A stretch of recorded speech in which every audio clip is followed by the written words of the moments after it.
This culture has 30 words in their language, and they had to devote one of them to idiot. Just to insult you. Feels unnecessary.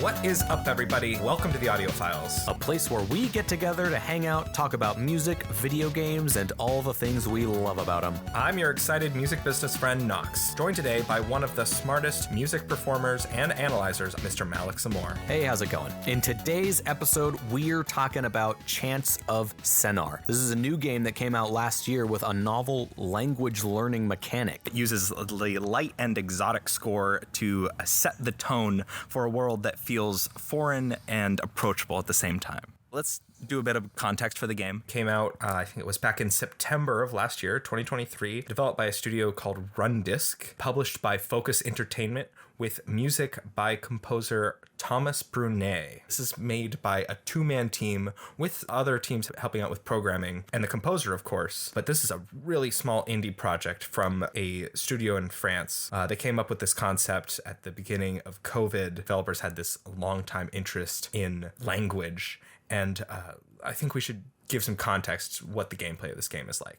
All the puzzles that you encounter, almost all of them, have to do around the central game mechanic, which is deciphering 4 different languages in the universe of the game. Progression through the game is gated not by defeating a certain boss, but actually by knowledge. The game kind of uses a third-person isometric adventure style to ship this idea. The camera moves around all over the place. It kind of gives you that old school Flash game feeling, right? Where you go from one room to the next, and then it's just totally different setting. Right, and this is like no disrespect at all to the game, but like I actually enjoy it. It kind of felt like playing a game on the Nickelodeon website in 2003 on Nickelodeon.com. Remember those old games? But like in the best way. What kind of prevents it from feeling antiquated is that you go to the next room and it's instant. You know, that's right. If you kind of even had like one little circle of load screen, right, then I would have put it down. And it's a great way to develop a game. You know, it's relatively cheap and easy to develop and really keep the focus on the unique concept of this game, which is that language. The adventure palette that it's painted on is a really just basic engine to feed you the hook of the game, which is teaching you the language of these characters, teaching you the language of different cultures in the game. So you're using your context clues, like there's all these foreign glyphs in front of you, but there's one that's repeated at the top of every sentence, and the character's also waving. Oh, that character probably means hello. It's some kind of greeting, right? And all the puzzles, most of the puzzles, are based on the language itself. To succeed in the puzzle, you need to have picked up a certain amount of the language. So the language is not just something you need to do, but it's the main progression item of the game. And I think a really beautiful theme emerges, talks about how language is such a thing that binds us together as groups, but then how these different groups interact, how the language interacts. And as an extension of this, the music of each world kind of interacts. There are shared melodies from each little culture that you meet. Just a little story context in the game. There are 5 cultures total, and you have to learn their language in each of the 5 levels. In each level, you have distinct musical styles. That was a really beautiful thing. You have to have distinct musical styles because they're trying to demonstrate to you that the cultures, that they're not connected. They're loosely connected. Right. I mean, we're mostly focusing on audio, but the color scheme changes. The people behave differently. Right. Every culture definitely treats you differently. I mean, the bards tend to be a little snobby. The warriors will just kill you. This culture has 30 words in their language, and they had to devote one of them to idiot. Just to insult you. Feels unnecessary. Whereas the alchemists, right, of their 30 words, half of those are just numbers. Also, can we talk about sidebar, but talk about the numbering system and figuring out that puzzle? All of the glyphs are almost literal. Except for that bard section. I couldn't figure that out at all. I feel like that's why it was later in the game. You know? They're like, hey, we've given you enough clues. Back to music, back to sound. Each culture has a really distinct musical style. That's right. The music that you hear when you're hanging out with the devotees and the warriors and the bards and the alchemists, in each world, the music has a different feel. It has different instrumentation. It has different melodic qualities, and it creates a different emotional attachment with each one of those cultures, which I think is really powerful. The people have a different attitude in each culture, and the music shares their attitude.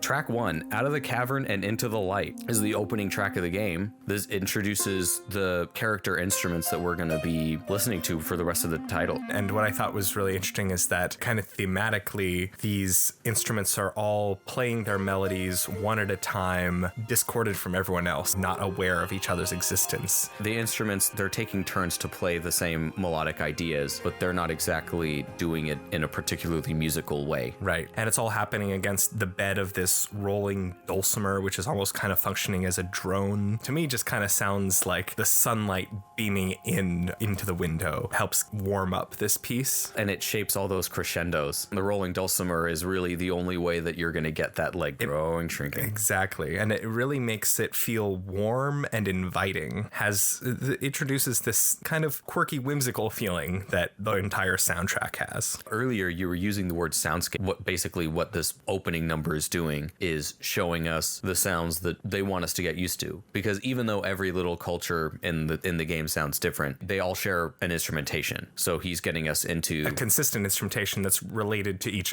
culture, you mean? Exactly. So those dulcimers keep coming back. The flute soloist keeps coming back. I like the term used, character instruments. We develop a relationship with the flautist, and we develop a relationship with the double reed instrument. Right. And over the course of the game, we kind of hear them do different things. The clarinet, that's a big one. And they all have their little moment with the Te La Sol. But they're all doing their own thing, kind of unaware of each other, almost like they're not talking to each other. They're not communicating yet. The bonds have been broken, and it's up to us, the player, to reunite them. Ooh.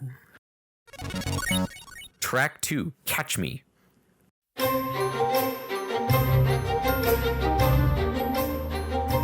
Very short, saved for the opening chapters of the game. Right. This piece, I think it's broken up into different places, and it plays when the one little child character is challenging you to a game of hide and seek, where you're getting to know the mechanics and you're getting to know the tone of the game, because this is whimsy. I think it's really accomplished by these little finger symbols are so cute and associated with childhood, or you can imagine a little monkey. One other thing I took note of in this track is you introduced the idea of these character instruments in the first track. Well, that's continued here, where we have these two characters having a conversation. The melody starts with the woodwinds, and then the B section of the piece is the melody is given to the strings, and they have a conversation back and forth. I think it's a great example of the music of the game setting the tone and setting up the themes that we're going to be exploring throughout the game and throughout the soundtrack.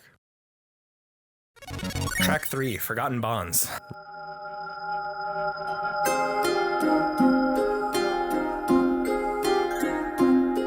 Repetition legitimizes. What I mean is, you could start this track at any point in the track and it would pretty much sound the same. You wouldn't be able to tell where you are. This is a puzzle solving track, right? That's right. So I think monotony, keeping the downbeat vague, that's all a really important part of this piece, right? This piece is really designed to be background and unnoticeable and not have a strong melody. It's almost functional music. Yeah, this is the one that has the Avatar melody.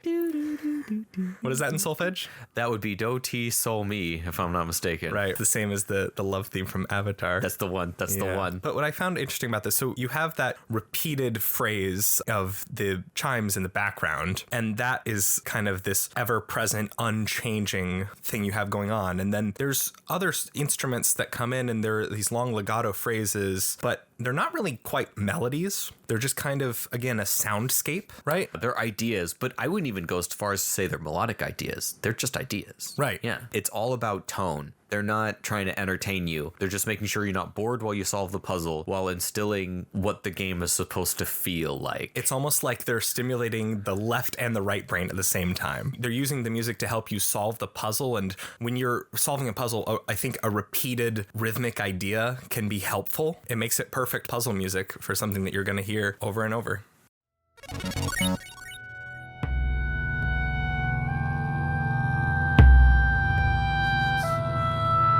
Track 4. Infiltration. Now we're in the Warriors domain. Warriors domain now. But for the first time in the score, you're not supposed to feel like these are the instruments of the people. This is purely score. Even then, it's almost like a horror soundscape. It's all semi-random. I know it's on a grid, but that time is somewhat unpredictable. I mean, every piece we've heard so far has a sense of whimsy and fun. There's not really whimsy in here. This is anxiety-inducing uneasiness.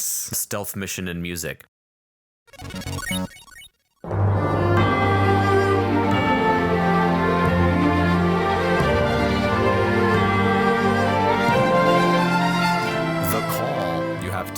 Solve the bell puzzle, the puzzle of the bell keeper. Oh, this is the one with that long rising melody. This is the first time in the soundtrack we have a really grand orchestral score through composed music for music's sake.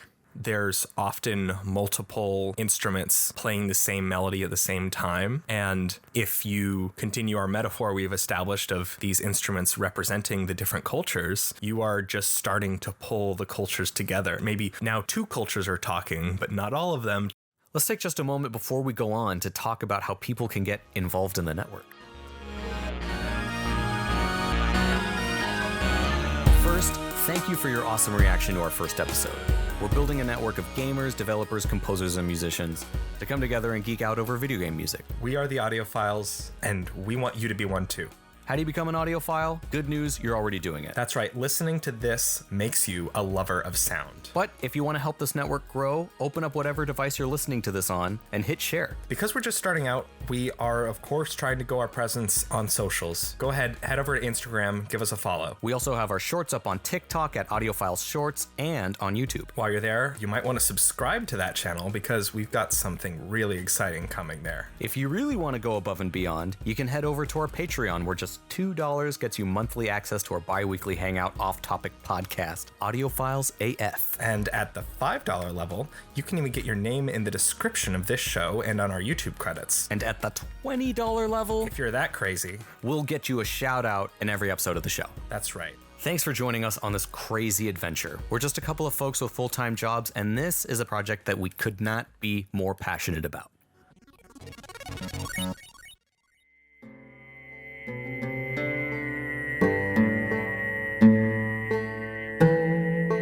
Garden of Plenty, track 7. It's a long track, which makes sense because you are exploring that world for quite a while. And I think that this track really captures the exoticism of the instrument choices. You have this extended technique on the flute of the trilling, or this buzzing sound, which is really unique. You've got that human voice come in, but in this really strange affected tone. And then you also have that whistling sound, almost like a throat singer. Really exotic instruments that you wouldn't normally hear. Every instrument you hear is either non-orchestral or played with an alternate technique. It was in this track that I first noticed there really aren't any drums in the game that aren't hand drums. There's a little rolling cymbal here and there, but for the most part, it's hand drums. I really picture a small group playing this. The whole thing is really intimate. I mean, how many villagers are there in the whole city? Exactly. Like 50? Up until this point, it's been a lot of solo instruments and small duet moments and stuff like that. Duet moments, maybe the melody is doubled here and there. But all of a sudden, we're starting to get cooperation between the whole ensemble. Ensemble, exactly. Yeah.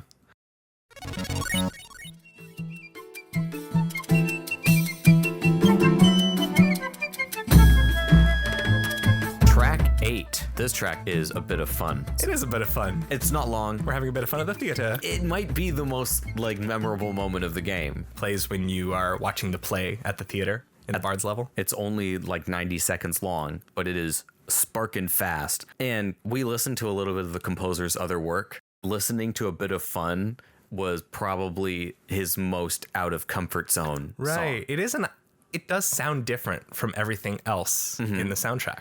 It totally sums up the attitude of the bards. Right, they're so playful and energetic. But it's also silly and undignified. Silly. Exactly, silly. That's a perfect word for it. I also wonder if one of the reasons it's so different from the rest is that this is one of the pieces that I could argue could be considered to be one of the more diegetic pieces, meaning this is something that you could imagine is actually soundtracking the play that's happening in this world, as in the characters in the game world are hearing this same song that you are.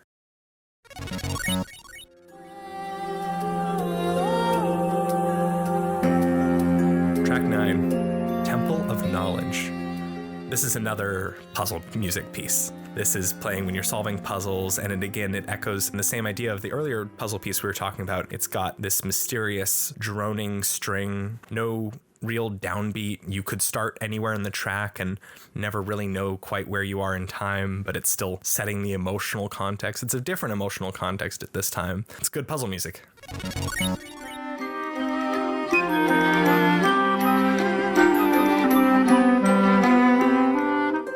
Track 10, Cogs of Science. The Alchemists. The Alchemists. Yeah.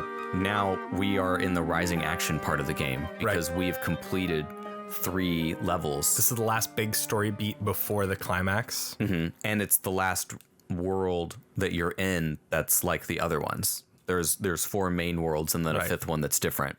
The music in this section keeps up that tone that we've established so far in the soundtrack of lighthearted whimsy and mystery. All of the fast-paced, upbeat strings in here are really meant to emulate pensive contemplation. Feel like think, which is, of course, what's a value that's very important to the alchemists. I took away one melody from this game that I remembered most, and it was the ya-da-da-da-dum, because it came up so much, and also because I was so darn stuck on the alchemist level that I heard it like 1,000 times. The melody that you're mentioning, I think, is played by woodwinds. Mm-hmm. And in fact, I think the woodwinds is one of the most heavily featured instruments on this piece. And when we were talking about earlier the idea of the character instruments, I think this piece does a long way to associate the woodwinds with the alchemists.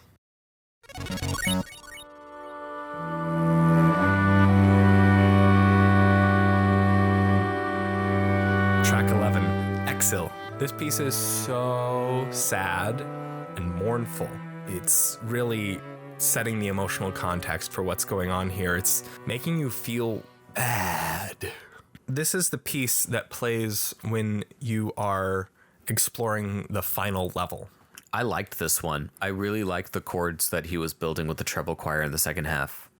I like how it's surprising to me how sad the tone of this is, because if you think about the context of the larger game, it's all about climbing the tower. You're about to complete your big objective, and you're getting to the last civilization here at the top of the tower. It's your moment of triumph, but these people are not happy. Whimsy is a big part of the score, but all of a sudden, there's just... Whimsy is gone. It's all gone. And why I like so much of the treble choir is because of this rich and solemn structure happening. It's a revelatory moment as the player. It's something that you think is like, oh, I'm going to finally get to the bottom of this mystery and figure out what's going on. But these people are sad.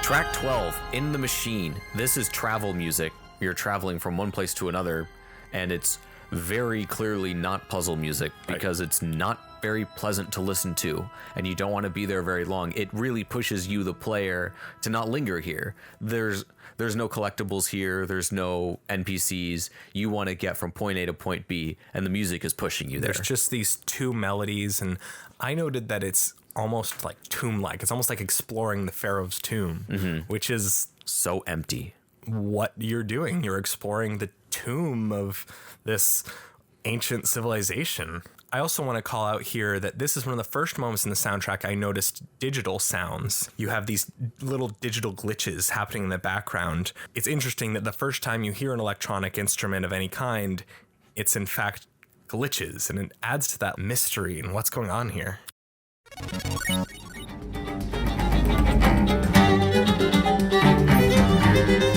Track 13, The Chase. Even in the most intense parts of this soundtrack, in the most intense parts of this piece, the percussion is hand percussion still.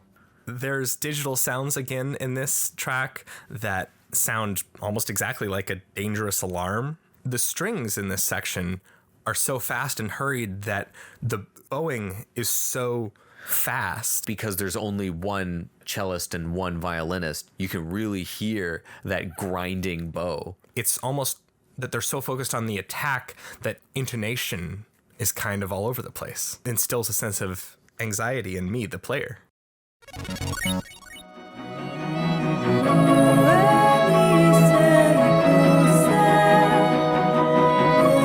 Track 15, Bonds Reforged. Here you have a piece that is again different from the rest of the soundtrack because it is a big orchestral swelling piece that has different instruments than the rest of the soundtrack that we've heard so far.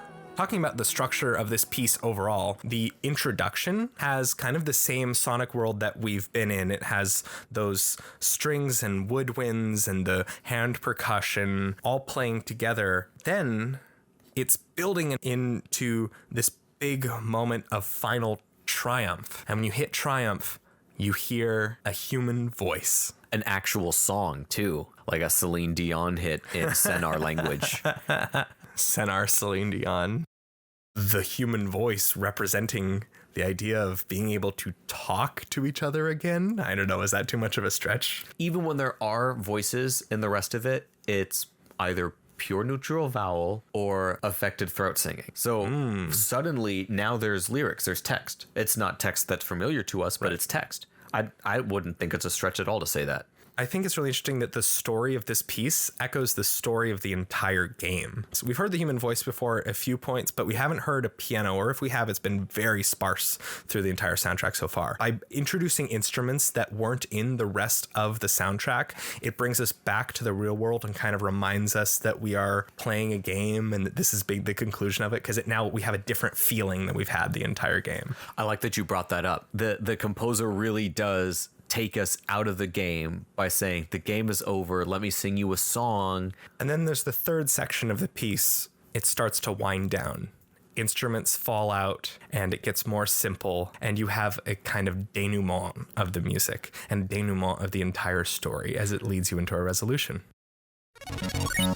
So Chants of Sennaar uses score to create this really charming tone that feels inviting, welcoming, but also foreign and exotic. What Chants of Sennaar does really, really well is making you feel not only like that you're there, but that you want to be there, that you want to stay there for a few hours and patiently figure out the puzzles. It keeps you excited to get to the next level, which is essential for a puzzle game.